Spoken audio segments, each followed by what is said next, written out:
എത്ര നാൾ സർ ഇങ്ങനെ സസ്പെൻഷൻ തുടരാൻ സാധിക്കും നിയമപരമായിട്ട്? നിയമപരമായിട്ട് ഓൾറെഡി തെറ്റാണല്ലോ ചെയ്തുകൊണ്ടിരിക്കുന്നത്. 6 മാസത്തേക്കുള്ളിൽ പോലും സാധിക്കില്ല എന്ന് എല്ലാവർക്കും അറിയാവുന്നതാണ്. ഇനി ഇതിൻ്റെ സബ്ജക്റ്റ് മാറ്റർ എടുത്താൽ തീരെ സാധിക്കില്ല എന്നും അറിയാം. ഒരു രണ്ടുപേര് തമ്മിലുള്ള തർക്കത്തിനകത്ത് എന്ത് അടിസ്ഥാനത്തിലാണ് സസ്പെൻഡ് ചെയ്തതെന്ന് ദൈവത്തിനറിയാം.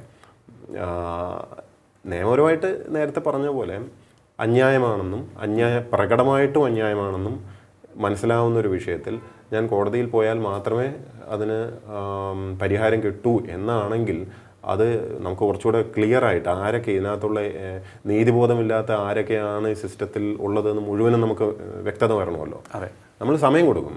എനിക്ക് തിരക്കൊന്നുമില്ല, നമുക്ക് ക്ഷമയുണ്ട്.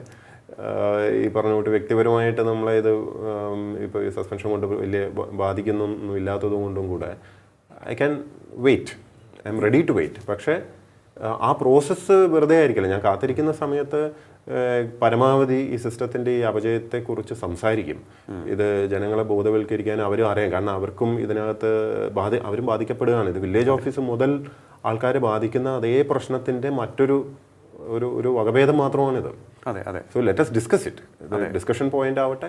ഈ അന്യായവും അനീതിയും കൊണ്ട് നിൽക്കുന്ന ആൾക്കാർ ആരൊക്കെയാണെന്നും നീതിബോധമില്ലാത്തവർ ആരൊക്കെയാണെന്നും 1 by 1 എക്സ്പോസ് ചെയ്തതിന് ശേഷം സൗകര്യമുണ്ടെങ്കിൽ കോടതി പോകണമെന്നുണ്ടെങ്കിൽ അന്നേരം പോവാം.